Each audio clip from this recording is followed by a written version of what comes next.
A ênfase que nós estamos conversando esse ano é porque todo mundo quer estar alegre, não é verdade? E há uma grande diferença entre você estar alegre e feliz. Dentro da felicidade não cabe tristeza, mas dentro da alegria cabe tristeza, porque a alegria fala de contentamento. E tristeza e felicidade fala só de estado de sentimento do que você está tendo naquele momento. E muitas vezes você pode estar com um sentimento triste, mas ainda assim está dentro do seu profundo alegre. E você pode estar com um sentimento feliz, mas ainda assim está vazio. E tem muita gente que está vivendo de felicidade em infelicidade e precisa cada vez mais se anestesiar com algo fora para não perceber aquilo que está acontecendo de fato lá dentro. Mas nós fomos criados para sermos um vaso que é completamente preenchido. E esse vaso preenchido, ele então seria um vaso alegre, porque está completamente contente até transbordar, de maneira com que o que transborda para aqueles que estão ao nosso redor é daquilo que de fato nós estamos cheios, de alegria. Então, pensando nesse vaso de justiça, paz e alegria, não há alegria sem que haja paz. Alegria é estado de contentamento. Paz não é ausência de conflito. Paz é harmonia. O que é harmonia? A harmonia é quando cada coisa está de fato cumprindo o propósito pelo qual foi criado. Quando a relação entre um homem e uma mulher está cumprindo o seu propósito, quando a sua relação com o seu dinheiro está cumprindo o propósito, quando o seu tempo, a sua agenda está cumprindo o propósito. Então você está fazendo aquilo ali, gastando o tempo, dedicando o tempo, investindo o seu tempo naquilo que deveria. Quando a expressão do seu trabalho é revelação de quem você é, que é quem ele é em você. Isso é paz. Quem tem paz pode estar num ambiente onde está tudo destruído, mas ainda assim ele tem harmonia, porque essa harmonia tem a ver com aquilo que está cumprindo o verdadeiro propósito. Só que aí que é o lugar, gente. Todo mundo quer alegria, não é verdade? Todo mundo quer paz. Mas ninguém quer passar pela justiça. Só que a verdade, meu irmão, é que assim, oferta de alegria e oferta de paz, sem que haja justiça, é correr atrás de vento. Só o capeta consegue oferecer isso para alguém, enganar alguém, e só um ignorante pode crer de verdade que há como haver paz e alegria sem que haja justiça. Justiça não está falando de juízo, gente. Justiça está falando de colocar cada coisa no seu lugar. E muitas vezes, para que a gente possa ter alegria verdadeira e ter paz verdadeira, a gente precisa permitir com que cada coisa seja colocada no seu verdadeiro lugar. E na medida que cada coisa vai encaixando num lugar dentro de você, na sua vida, na sua agenda, na sua história, a paz vai ser inevitável. Ela não é um esforço seu. Colocou no lugar, numa relação com um amigo. A relação do amigo não é mais uma relação de dependência, de aquela coisa, sabe? Porque às vezes a gente vai gerando relações e colocando coisas no lugar que ninguém pode ocupar. Naturalmente, daquela relação vai gerar paz. Começou a ter paz aqui, você vai perceber que o fruto da harmonia fluindo a partir de você e dessa relação, você vai ver o que vai gerar ali em você é contentamento natural. Eu não sei se faz sentido isso para você, mas a gente como família, a gente tem seguido então esses temas, e temas do ano, e esses temas dividem em trimestres e mês e por semana. Então, quem está lá nos grupos, né, é com a gente, ou segue lá no Instagram, ou segue no WhatsApp lá o grupo de aviso geral, recebe toda semana uma meditação que a gente envia, e essa meditação ela fala sobre a ênfase do que nós estamos conversando, o que cada um está meditando, porque uma das coisas que o Senhor tem nos dado como sentido é não construirmos uma igreja de gente que vem assistir culto. Porque, sendo bem honesto, né, para ser uma igreja de gente que vai assistir culto, ou seja, como assiste um filme, ou assiste uma boa peça, ou um bom teatro, ou algo bem produzido, e em nome de Deus, eu não estou falando mal. Né? Isso já tem, cara. O que o Senhor está nos enviando para cá para fazer é gerar uma família. E uma família de homens e mulheres que são maduros e assumem a sua responsabilidade de verdade, diante uns dos outros. E esse é o sentido pelo qual você medita lá. para que você não venha para cá como um faminto morto de fome, cara, que, cara, você vai receber a migalha do evangelho aqui no domingo em 40 minutos de palavra que vai saciar você durante a semana toda. Não. Na verdade, o sentido daquilo que está lá é que talvez no domingo não precisa nenhum só falar. Você vai transbordar na vida do seu irmão. Então, assim, quem está cheio, fala daquilo que se encheu. Pensa, se você se encheu de café no copo, na hora que alguém esbarra em você, o que derrama? É café, não é? Se for suco de laranja, é suco de laranja. Se for pimenta, é pimenta. Logo, se for amargura, o que derrama? Amargura. Se for rancor, o que derrama? Rancor.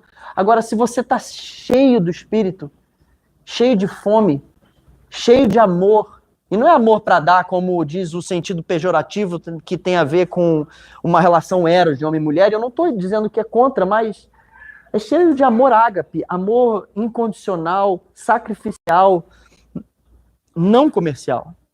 Amor que gera vida de verdade. Na hora que alguém esbarrar em você, o que vai derramar ali, gente? Amor, cara. A pergunta que fica, o que está derramando quando alguém pisa no nosso calo ou nos esbarra? Estão pensando nisso? Nessa semana, a gente deu uma pausa nos nossos temas que nós estamos trabalhando. Faz sentido o que eu estou conversando com você? Faz? Falou seu coração? Nós demos uma pausa e entramos num tema específico por causa desse encontro aqui, né? Que é, quem viu lá, qual é o nome do tema? Qual é o nome do tema? Lembra? Não lembra? Não é possível. Estou impactado. Então abre ali para ver. Não é possível, gente.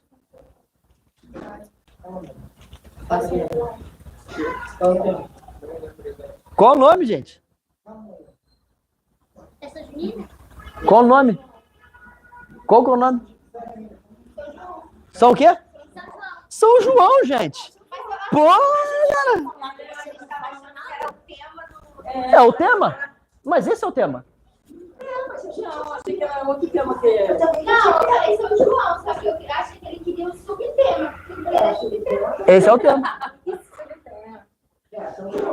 São João, cara. Não é estranho? São João. Festa de São João. Não é? Não é meio estranho? A igreja de São João. Cara, a verdade, gente, presta atenção, fica comigo. Quantas igrejas evangélicas você já viu fazer a festa de São João? Seja bem honesto. Postar no Instagram ali, ó, festa de São João. Eu postei até a chave. Falaram isso pra você? Você não é da igreja também? É.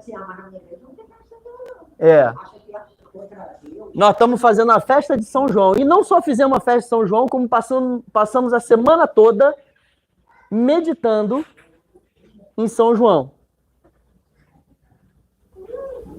Presta atenção, fica comigo aqui para você entender uma coisa.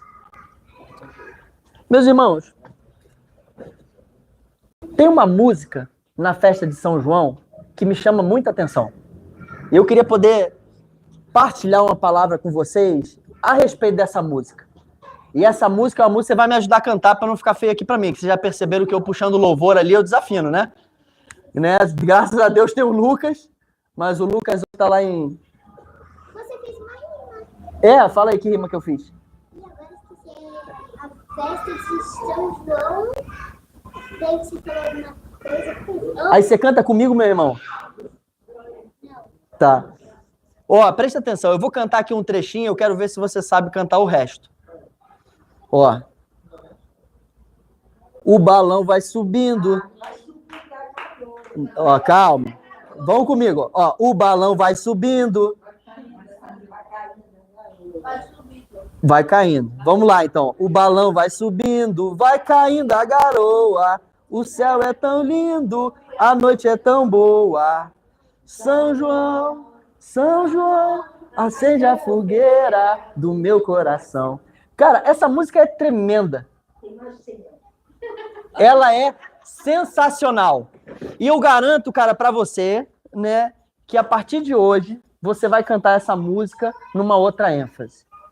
Romanos 14 diz que em Cristo Jesus todas as coisas se tornaram santas nele, por causa do sangue dele. Logo, o pecado está dentro de nós, a idolatria está dentro de nós. Você pode ter uma festa junina, ou festa julina, ou festa caipira, e ser um dos piores idólatras que pode existir. Você pode estar dentro de uma festa de São João,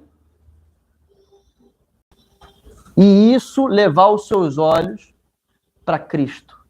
Porque a idolatria não está na festa que a gente pratica. A idolatria, ela está dentro do nosso coração. Então, uma pessoa idólatra, uma pessoa que coloca algum Deus que não seja Deus no seu coração como lugar de governo, ela pode estar no melhor sistema que pode existir, que ela ainda assim vai corromper e vai tornar a idolatria aquilo ali. Uma pessoa com o coração certo, ela pode estar no lugar mais pervertido, no tipo de funcionamento mais pervertido, que ainda assim ela vai conseguir encontrar naquele lugar o que há do eterno, o que há daquele que é o único que é bom. E aí, cara, quando pensou em fazer uma festa junina, caipira, eu falei assim, cara, a gente vai dar o nome dessa festa aí de São João. Acende a fogueira do meu coração. Aí eu pensei assim, cara, já vou receber umas mensagens aí meio de lado. Ih, virou idólatra, tá ligado? Ih, se desviou aí com a igreja, tá perdido, tá tentando fazer de tudo para alcançar alguém.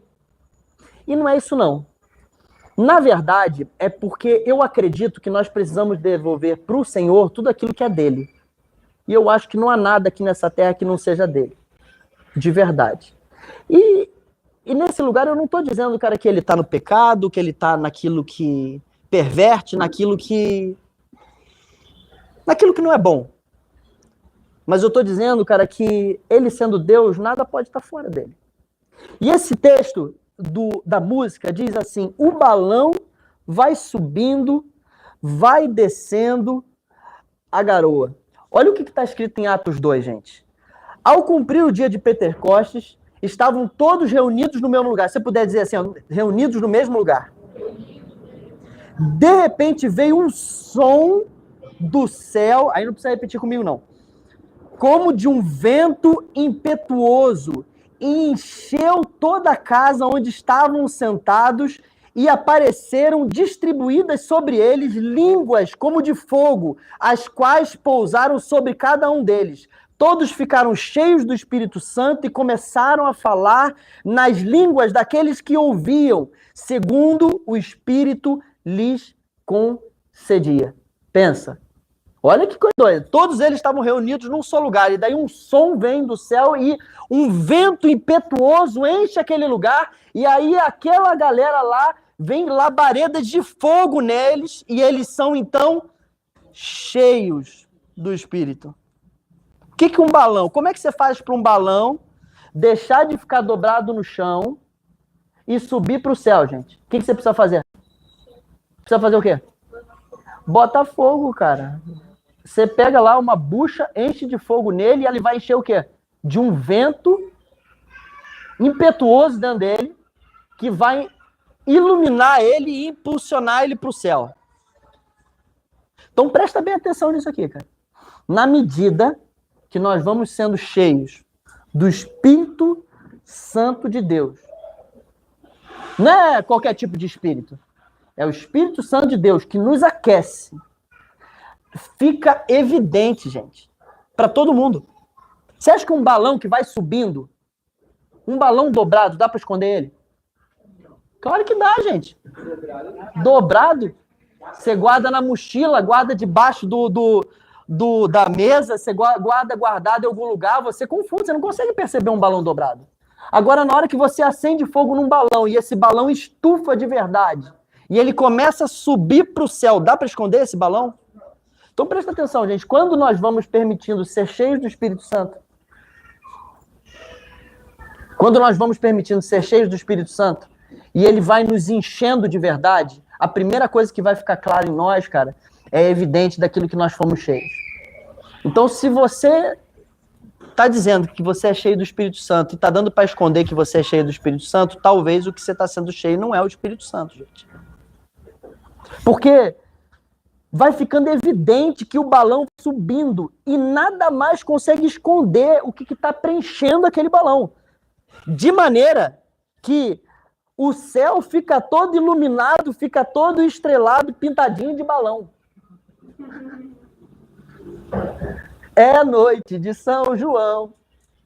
O céu fica todo iluminado, fica todo estrelado, pintadinho de balão. Em Mateus 5 diz que vocês são o sal da terra e a luz desse mundo, que ninguém acende uma candeia em algo e coloca debaixo de uma mesa ou de um cesto. Na verdade, coloca no lugar mais alto, para que as nossas boas obras tornem evidente para todo mundo aquilo que nós estamos fazendo. Nós somos luzeiros, gente. Então, como balão, nós precisamos ser cheios, e na medida que nós somos cheios, nós vamos ser cheios e ficar iluminando todo o céu. Para iluminar todo o céu, está de dia ou está de noite?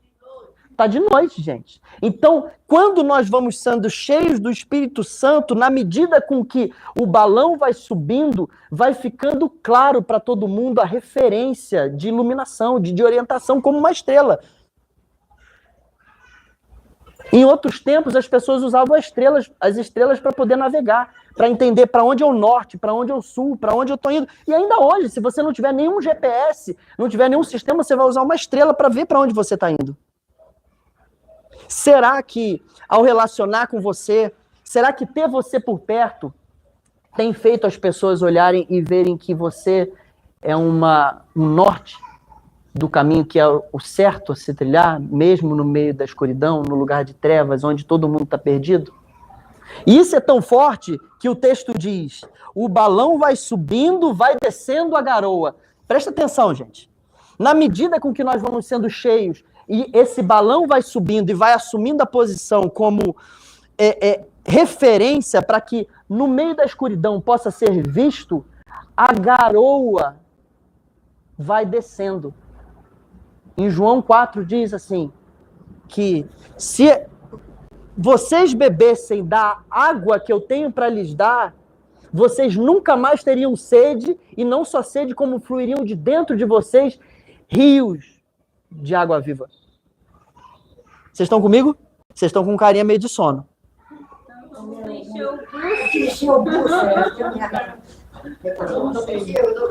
Estão comigo mesmo? Glória a Deus. Não vou botar vocês para cantar de novo, hein? Ô pai, eu lembrei da rima. Fala aí, qual é a rima? Foi assim, ó. Tem uma música que mexeu muito comigo, de São João. Cante essa música comigo, então. Você tá boa de rimas, né? Você falou. Ah, tá. Então eu tô bom de rimas, né? Você falou sem saber que estava fazendo. O balão vai subindo, vai descendo a garoa. O céu é tão lindo, a noite é tão boa. Presta atenção, irmãos. Na medida que nós vamos sendo cheios do Espírito Santo, o Espírito da verdade, nós vamos sendo cheios de um fogo que nos leva para cima, onde nós assumimos, no meio da escuridão, lugar de referência. Mas na medida com que nós nos tornamos esse lugar de referência, a garoa vai descendo. Logo, um rio de Deus começa a fluir a partir de nós. Presta atenção. Onde tem garoa, a terra ao redor fica seca? Fica seca. Logo, todo aquele que é cheio do Espírito, na medida que sobe, a garoa desce. Se a garoa desce, onde você está habitando precisa estar molhado. As nossas relações, é um ponto da gente pensar, gente. As nossas relações têm adubado a terra ao nosso redor? As nossas relações são um lugar fértil para que as pessoas ao nosso redor também possam crescer? Será que nós somos tampa para que as pessoas, para que a gente impeça para que as pessoas cresçam? Ou será que nós somos fomentadores de vida, por onde, na medida com que a gente se infla e sobe, movidos pelo Espírito, as pessoas também têm espaço para elas poderem nascer, germinar, crescer, ser fértil? Presta atenção, uma coisa que é muito poderosa nisso, cara. Abraão e Jacó Abraão e Ló, na verdade. Abraão, ele teve um desentendimento. Na verdade, os pastores de Abraão e os pastores de Ló tiveram um desentendimento. E aí Abraão decidiu, cara, para que não houvesse mais problema entre a família dele e a família do sobrinho dele, ele decidiu que cada um deveria ir para uma terra e eles deveriam escolher a terra. E é muito interessante porque Ló, movido de forma natural, pensando assim, cara, vou escolher o que é melhor para mim. Ele diz que ele escolheu uma terra que parecia quase o céu, que tinha relva, tinha rios. A terra era linda, boa para plantação. Já Abraão, ele foi para um campo desértico, onde não tinha nada. Só que é comum, indiferente se você já leu muito a Bíblia ou não. Você sabe qual foi a terra que Ló foi? Sodoma e Gomorra. Ele e toda a sua família se perverteram. E o texto diz que Abraão foi para uma terra completamente inóspita. E no momento que ele pisa naquela terra, Deus aparece para ele e diz, Abraão, conte todos os lugares, do norte ao sul, do leste ao oeste. Eu estou dando isso para você e a sua geração vai se multiplicar de maneira com que não vai dar para contar. Vai se perceber que sejam do tamanho das estrelas do céu. Gente, Abraão não só proliferou, como cresceu, multiplicou e aquela terra se tornou extremamente abundante. O céu vai subindo. Fica comigo. Canta comigo, vai. O balão vai subindo. Vai comigo pra gente pegar aqui, ó. Né?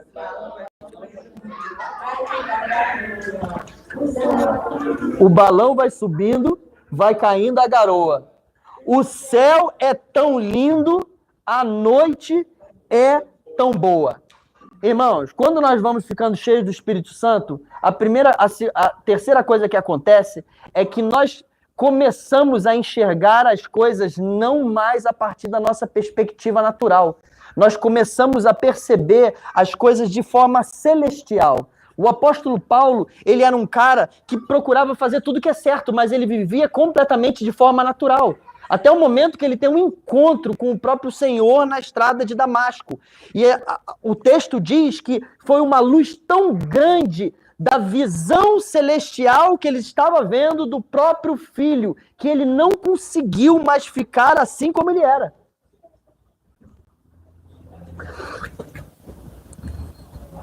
Eu acredito que tudo isso aqui é um cenário realmente que o Senhor promove pra gente.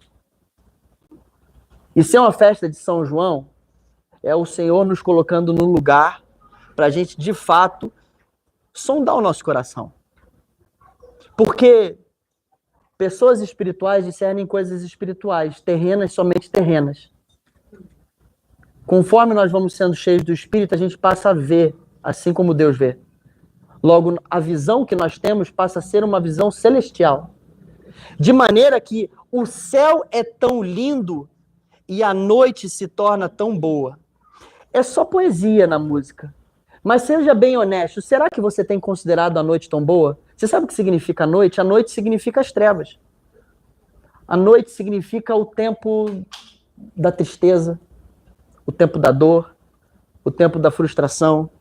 Aquelas coisas que acontecem na nossa vida que aparentemente não parece que faz sentido, parece que Deus está distante, parece que nada está acontecendo, parece que tudo se perdeu. A noite, ela representa o vale da sombra da morte.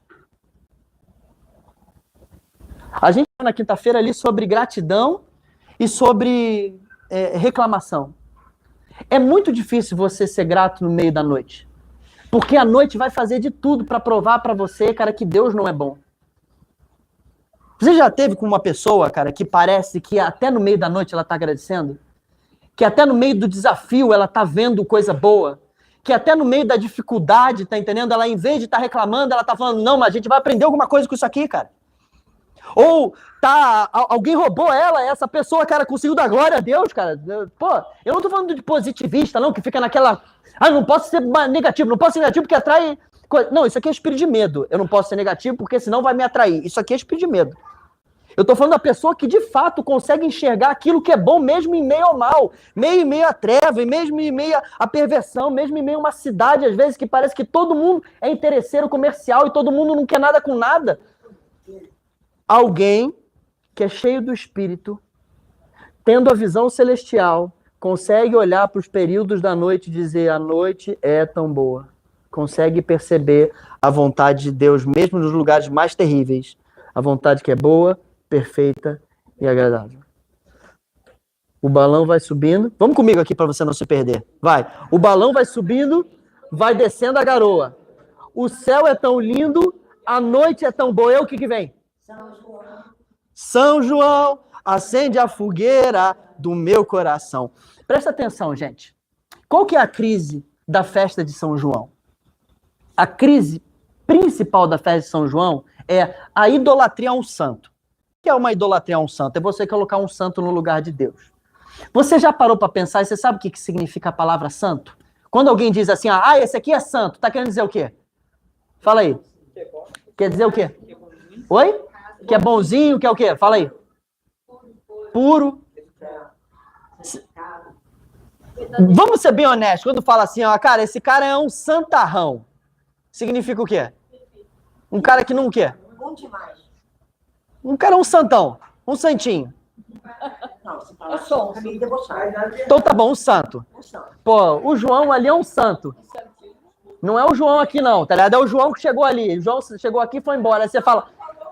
Não é do pau oco, não. Ele é um João, um santo mesmo do pau, assim, de completamente nada vazio. Fala comigo. Não vai parecer que esse cara aí não peca, não faz nada de errado? Não é verdade? Não é verdade, certinho? A palavra santo não tem nada a ver com a ausência de pecado, sabia disso? A palavra santo significa separação, dedicação, pureza. Pureza na essência. São João significa que João foi um cara separado e dedicado a algo. Nem todo mundo que não peca necessariamente é santo.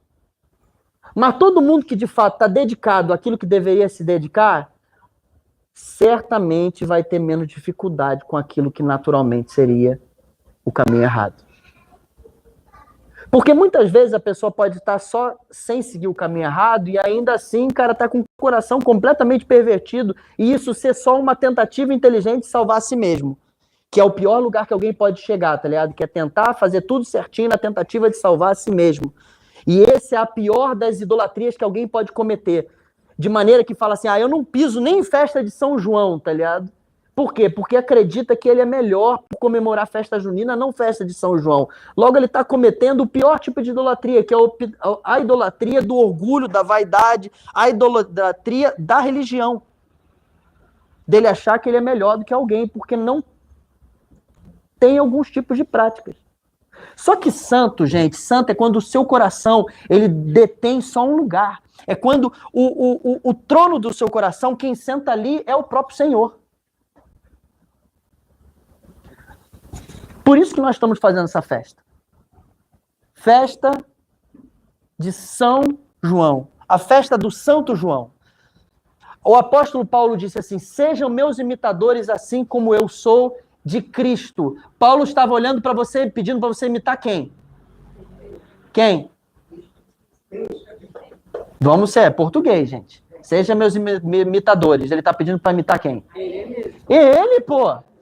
Isso que está acontecendo, gente. Todo mundo fala assim, cara, cada um por si, Deus por todos, irmão. Isso aqui não tem a ver com o reino de Deus, não tem a ver com família, não tem a ver com igreja, cara. Não é para eu tirar o meu corpo fora, não. É para eu falar assim, cara, seja meu imitador, assim como eu estou procurando ser imitador de Cristo. Então a festa de São João, na verdade, ela está nos levando a olhar para João naquilo que ele é santo. O que significa naquilo que ele é santo? Naquilo que ele colocou Cristo plenamente em primeiro lugar. E existiram dois São Joãos. Um do que a festa é dedicada, que é o São João Batista. O Santo João Batista. E o segundo é o São João o Apóstolo. E esses dois têm algo muito interessante. para eu poder terminar aqui. O primeiro, que é o São João Batista, esse cara, ele é um cara que não teve presentemente a revelação do Cristo ressurreto. Mas ele, como Santo João Batista, ele é aquele que pregava para todo mundo, onde ele passava, de tão cheio que ele estava, ele dizia: arrependam-se, pois é chegado o reino dos céus. Eu sou a voz que clama no deserto, apare as montanhas, preencha os vales, corrijam as curvas, aplanem os caminhos tortuosos, os caminhos rugosos. Façam uma estrada reta do seu coração ao próprio coração de Deus. Qual que é a mensagem do João Batista, do Santo João Batista? É isso que a gente precisa celebrar nessa festa. Arrependimento.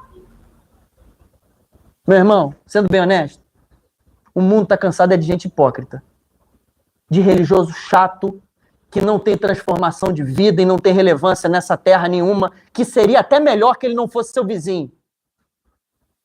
Mas o mundo está implorando por alguém que de fato se arrependeu, que se tornou uma estrada reta para o próprio Deus. Que na mesa que você senta com ele, na verdade, ele não é o juízo sobre a sua vida, mas ele é a materialização da justiça celestial. O que significa isso? Significa que a tua vida começa a andar para o lugar certo a partir do que você se relaciona com essa pessoa. Não porque ele vai te dar uns 5 jogos de regra, de pode ou não pode. Mas é porque a vida dele tem gosto de céu, cara. Tem cheiro da família celestial. Tem vida que vale a pena ser vivida. O apóstolo, o João Batista disse que nós precisamos cortar os montes. Você precisa se arrepender em alguns lugares, que o João Batista diz. Orgulho e vaidade, monte. Não pense além de si mesmo do que convém. Pense na medida da graça que Deus te deu. Deus deu uma graça para você, isso é suficiente, cara. Você não precisa que o outro seja menor para que você cresça. Você precisa só ser exatamente quem você é para permitir que Cristo seja quem você é. E nesse lugar, tanto faz a posição de cada um. Todo mundo aqui vai revelar uma parte do Cristo se você assumir de fato quem você é. Então você não precisa tentar ser mais. Tentar ser mais é o medo de achar que por ser mais você vai ser aceito. Você só precisa ser você, cara. E isso vai ser suficiente porque Deus deu um pedaço dele para cada um de nós. E um pedaço do infinito é quanto? Pensa, um pedaço do infinito, um pedaço daquilo que é eterno. Quanto é? Infinito, gente. Então você representa uma parte do avo de Deus. Só sendo você. Se você tenta ser mais do que você vai apagar Deus em você. Mas precisa também aplanar os vales, cara. Acabar com tudo aquilo que está te deprimindo, gente. E o que está te deprimindo não é pressão externa, não. É falta de pressão interna, ou seja, de consciência de quem você é. Muitas vezes, uma autoestima, na verdade, ela é uma baixa autoestima confusa. E por outro lado, alguém que assim está sempre se diminuindo, na verdade é porque ele acreditava que ele deveria ser muito mais alto. Mas ele nunca está conseguindo alcançar. Nós fomos criados para ter um caminho reto no nosso coração, gente. Precisamos também parar de andar de um lado para o outro, cara. Tem gente, cara, que um dia está fazendo uma coisa, outro dia está fazendo nada, e essas coisas não se conversam. Começa uma coisa, para, começa outra coisa, para, dá uma palavra, não cumpre. O caminho dele é sempre tortuoso, porque ele não tem senso de origem e muito menos de destino. Logo, ele não tem consciência de identidade para viver eternamente no presente. Deus não nos criou para viver com expectativa de futuro, mas com esperança a respeito do que é eterno agora. Mas ele diz também, consertem tudo que está enrugado no coração, e então será visto Deus, a salvação de Deus através da sua vida. Sabe o que é enrugado, gente? Amargura. Às vezes, nós estamos permitindo que a amargura da nossa história vai enrugando a nossa vida. E todo mundo que chega na intimidade com a gente fica preso naquele enrugado. Já se relacionou com alguém que parece que quando você chega na intimidade, a vida começa a trepidar, assim? A coisa fica ruim, você toca numa área da vida, parece que a coisa não flui, não acontece. A gente precisa aprender, cara, a sondar o nosso coração e a perdoar de verdade. Todo o perdão que nós temos para oferecer está completamente ligado ao tamanho da consciência que nós temos do quanto de perdão nós precisamos receber. Eu vou repetir isso de novo. Presta atenção. todo perdão que nós temos para oferecer para alguém está completamente sujeito, ligado à consciência do quanto de perdão nós precisamos receber. Ou seja, se você está tendo dificuldade de perdoar alguém, talvez você está se sentindo muito melhor que essa pessoa. Você está achando assim, mas esse tipo de coisa eu não faço. Só que a Bíblia diz, todos pecaram e foram destituídos da glória de Deus. Ou seja, não tem ninguém que é melhor. Ainda que você pareça bom, que você não tenha feito talvez as atrocidades que o outro fez, existe uma atrocidade que todo mundo cometeu, que é ter governado a sua vida distante daquele que é o próprio dom. Daquele que é a perfeição. Alguns são mais corajosos e vão mais longe, outros são menos corajosos e ficam aqui mais na segurança. Mas todos os dois cometem o pecado de achar que são suficientes. E por fim, irmão, a visão do último João. Porque o primeiro João, ele preparou o caminho. Ele disse, preparem o caminho. Diga assim, arrependam-se. Irmão, não tem como você crescer, se transformar, se você não reconhecer que talvez você em alguma área da sua vida está indo na direção errada, ou que você colocou alguma coisa na sua vida no lugar de Deus, ou você colocou alguma coisa para governar e orientar você que não seja o próprio Senhor. Não tem como te ajudar se você não falar, cara, essa área da minha vida aqui, ó, não é expressão celestial. Isso aqui que eu faço, cara, não agrada completamente. Isso aqui, cara, não é a revelação do que deveria ser, cara. Não tem como te ajudar. Só que também não tem como você fazer nada disso sem que você, de fato, siga o mesmo caminho do apóstolo João. O apóstolo João diz assim, ó.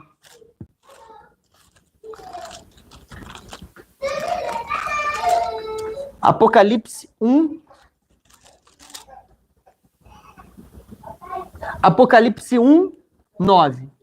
Vocês estão comigo? Presta atenção no que ele diz. Eu, João, esse é outro João já, beleza? Eu, João, irmão e companheiro de vocês, na tribulação, no reino e na perseverança em Jesus, estava na ilha chamada Patmos, por causa da palavra de Deus, o testemunho de Jesus. Achei-me no Espírito, no dia do Senhor, e ouvi atrás de mim uma voz forte, como de uma trombeta, dizendo, escreva num livro o que você vê e mande-o às 7 igrejas. Voltei-me para ver quem falava comigo, e ao me voltar, vi 7 candelabros de ouro, um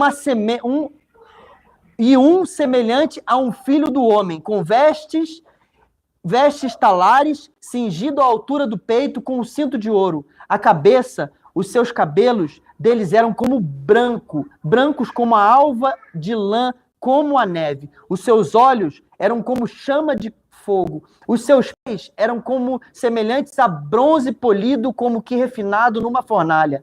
E a voz era como um som de muitas águas. Na mão direita ele tinha 7 estrelas, e da sua boca saiu uma espada afiada de 2 gumes, e do seu rosto brilhava como o sol na sua força.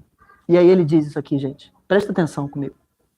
E ao vê-lo, caí aos seus pés como morto. Porém ele pôs sobre mim a mão direita, me dizendo, não tenha medo. Eu sou o primeiro e o último, aquele que vive. Eu sou o Cristo. Meu irmão, eu queria terminar uma coisa com você. Todo mundo quer viver uma vida que vale a pena, não é verdade? Todo mundo quer ser livre da idolatria, quer ser livre da religião, quer ser livre da prisão, quer ser livre daquilo que está nos tirando do que de fato vai viver a vida, cara, que faz sentido de verdade, gente. Presta atenção, a vida nessa terra é uma loucura. Só que ela só encontra sentido de verdade na relação. E na relação que é a partir de um cordão de 3 dobras. Você, aquela pessoa e o próprio Senhor unindo isso aqui. Fica comigo, não se perde ali com o barulho da cozinha. Não tem como aplanar os montes, preencher os vales, corrigir as curvas, resolver todas as rugas das dores que você viveu. Não tem como ser um balão que sobe ao céu e que da sua vida desce rios de vida para todo mundo. Não tem como você, no meio da noite, ver que a noite é tão bela, no meio das trevas, no meio das dores, ver como Deus é bom nesse lugar. Não tem como a sua vida ser transformada em verdade sem a visão celestial, sem cair aos pés de Jesus como morto. Há quanto tempo, ou será que já algum dia, você caiu aos pés de Jesus como morto? Tem um texto em 1 Pedro que diz que Deus se opõe aos orgulhosos, mas concede graça aos humildes. Presta atenção o que ele está querendo dizer. Que todo aquele que se levanta por si só, o próprio Deus resiste. Mas todo aquele que se humilha por si só, o próprio Deus levanta. Imagina você ter sobre a sua vida a oposição daquele que é o próprio Deus, cara. Força própria, disciplina própria, fazer tudo, ser bom até pelos próprios braços, você vai sofrer, não é com o capeta, não é com o irmão, não é com a pessoa, não, cara. É ter o próprio Deus como oposição. E ele diz, portanto, sujeitem-se diante da poderosa mão de Deus. Pensa, se Jesus é o cabeça e nós somos o corpo, o que é a mão? A mão é gente. Como é que fica evidente que você está se humilhando diante de Jesus? Quando você se humilha diante dos seus irmãos. Quando você não está precisando se levantar diante de ninguém para dizer quem você é. Quando você entende, cara, que não tem tarefa pequena para quem de fato tem consciência de onde veio. Quando você está pronto para se entregar a esse que se humilha, o próprio Deus levanta. Mas aqueles que se levantam, que se exaltam, o próprio Deus se encarrega de enviar algum amigo para te resistir, cara. Às vezes, algumas relações podem estar resistindo você. E é para te quebrar, cara. É para te colocar no lugar certo. O seu coração no lugar certo. Aos pés de Cristo. No lugar onde o balão vai subindo e a garoa vai descendo. No lugar onde o céu é tão lindo e a noite é tão boa. No lugar onde a Santa Júlia, o São Guilherme, a Santa Delimar, o São André, o São Daniel, a Santa Willa, acende a fogueira do coração. Nosso chamado é ser homens e mulheres que acendem a fogueira do coração daqueles que estão ao nosso redor. Mas antes de você acender a fogueira de qualquer coração, você primeiro precisa, antes de tudo, ter caído aos pés daquele que é santo. Sem isso, você vai gastar energia a vida toda correndo atrás de vento. Vai trabalhar por dinheiro e vai só se relacionar com quem te convém, como quem tem comércio. E na hora que a pessoa for um pouco inconveniente, você vai deixar lá para trás. Mas na medida que você for cheia de Deus, você vai perceber, cara, que ao teu redor, até aqueles que eram chatos vão começar a se tornar legal. E aqueles que não seriam famílias de jeito nenhuma vão ser adotados. Que a vida vai fluir de verdade. Isso é a festa de São João. Não é São João intercessor, transforma a minha realidade. É São João referência. Siga os mesmos passos dele que caiu aos pés de Cristo. Não é São João 3 pedidos. É o São João Batista que disse, arrependa-se, eu vou me arrepender também. Amém, gente?